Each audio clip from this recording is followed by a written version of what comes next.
नमो भगवते वासुदेवाय। भक्तों, अनंत योनियों से होते हुए पुण्यात्मा जब मनुष्य योनि में जन्म लेती है तो अपने कर्म अनुसार वह किसी संप्रदाय, धर्म, जाति या किसी क्षेत्र में ही जन्म लेती है। इस पृथ्वी के ऊपर अनंत क्षेत्र हैं, अनंत जातियां हैं और कई प्रकार के मनुष्य हैं।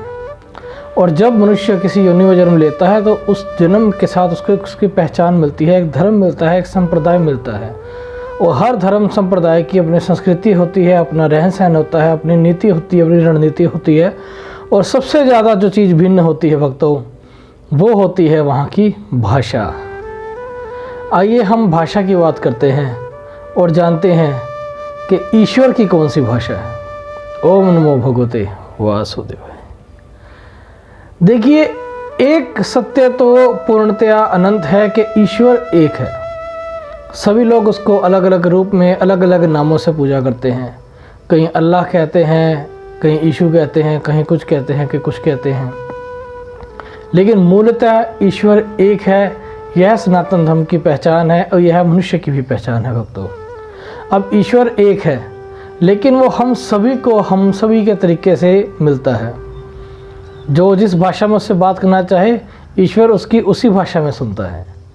तो ईश्वर की भाषा कौन सी है? एक छोटी सी बड़ी मधुर सी कथा के साथ एक उदाहरण देना चाहूँगा भक्तों कि एक ब्राह्मण था, उसका एक बेटा था छोटा, 4-5 साल का, जो हल्का हल्का तुतला के बोलना शुरू हुआ था।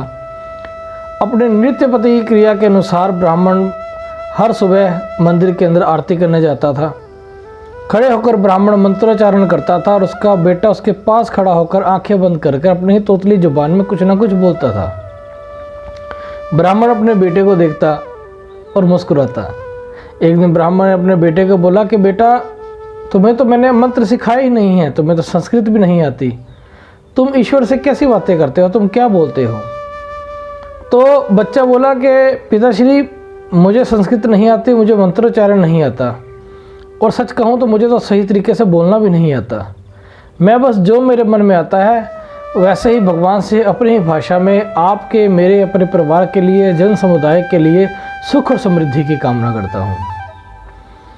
अब ईश्वर उस तुतले बच्चे की भाषा भी जानता है। भक्तों, ईश्वर हम सब की भाषा जानता है, लेकिन ईश्वर की खुद की भाषा कौन सी है?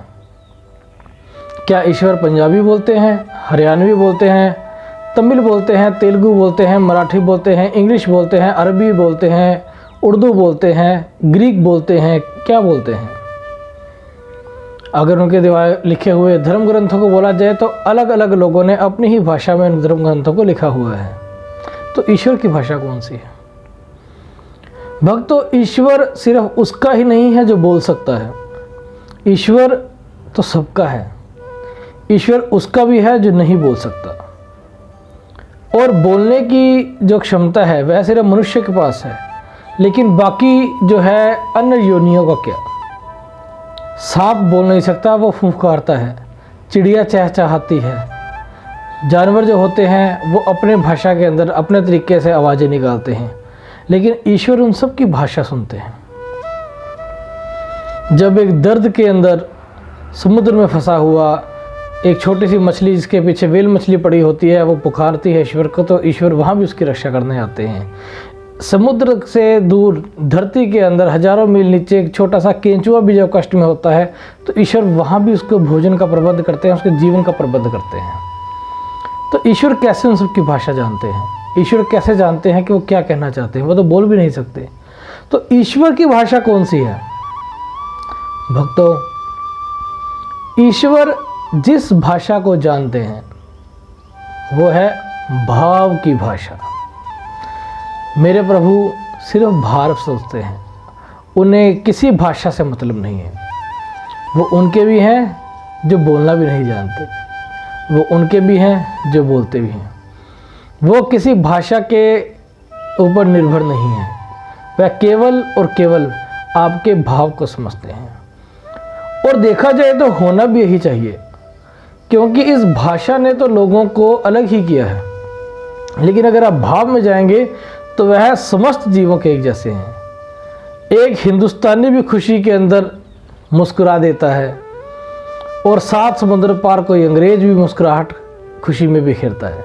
वो मुस्कुराने पर रोता नहीं है, वो हंसता ही है। खुशी सबको मुस्कुराहट देती है, दुख सबकी आंखों में आंसू भरता है। ये है भाव। अब इसे अलग अलग भाषा में जो मर्जी कहा जाए, लेकिन जो शरीर का भाषा है, बॉडी लैंग्वेज है, जो भाव की भाषा है, वह सबकी सेम है। अगर आपके घर में कोई पालतू जानवर है, अगर आप उसको देखेंगे तो उसके भी भाव आपको समझने शुरू हो जाएंगे। एक कुत्ता जो होता है, वह खुशी के अंदर अपने मालिक के आने के बाद खुशी के अंदर पूंछ हिलाता है, सांस तेज कर लेता है। जब दुख में होता है तो वो निराश सा होकर, मायूस सा होकर कहीं कोने पर बैठ जाता है। ये सभी जीवों के साथ है। चिड़िया जब प्रसन्न होती है तो चहचहाती है, लेकिन उसी चिड़िया को जब आप कैद कर लोगे तो वो बेचारी मायूस सी होकर चुपचाप बैठ जाएगी। ये भाव जो होता है भक्तों, ये हर ईश्वर ने जो है हमारे हर मनुष्य, हर योनि के जीव के ऊपर बराबर ही दिए हुए हैं, और वो वही भाषा है जो मेरे ईश्वर समझते हैं। और भाव के आधार के ऊपर अगर आप भी चलेंगे, आप अपना उदाहरण ले लीजिए। कई बार कुछ ऐसी बात होती है भक्तों के शब्द वही होते हैं, लेकिन अलग अलग भावों में उन शब्दों के मायने बदल जाते हैं।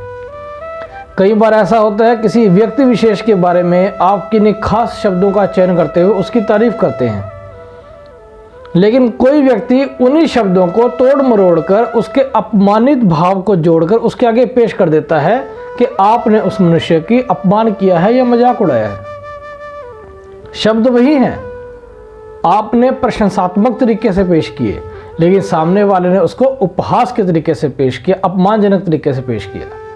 अब तीसरे इंसान ने तो सिर्फ शब्द सुने, भाव तो उसने आपके देखे नहीं, तो वो कैसे जांच पाएगा कि आप क्या कहना चाहते थे। तो भाव कभी झूठ नहीं बोलते। जब वो व्यक्ति आपके पास आएगा, पूछेगा कि भाई आपने मेरा अपमान किया, उपहास उड़ाया, आप कहेंगे नहीं, मैंने तो आपका सम्मान किया था, आपकी शौर्य गाथा की थी। वो बोले भाई आपने ये शब्द बोले, आप बोलोगे हाँ मैंने ये शब्द बोले, लेकिन इन शब्दों में तो उपहास था। कि नहीं, जिस तरीके से मैंने कहा, जिस भाव में मैंने कहा, आप उस भाव से सुनिए तो आपको उन शब्दों का असली मतलब पता लग जाएगा। तो शब्दों का असली अर्थ, बात का असली अर्थ भाव तय करते हैं, शब्द नहीं तय करते। और यही भाव हैं जो मेरे कृष्ण समझते हैं, शब्दों को नहीं समझते। तो आइए हमारे कृष्ण से, हमारे भगवान से, हमारे ईश से, हमारे प्रभु से आज से, अभी से हम भाव की भाषा में बात करें, अपने भाव अर्पित करें। ओम नमो भगवते वासुदेवाय।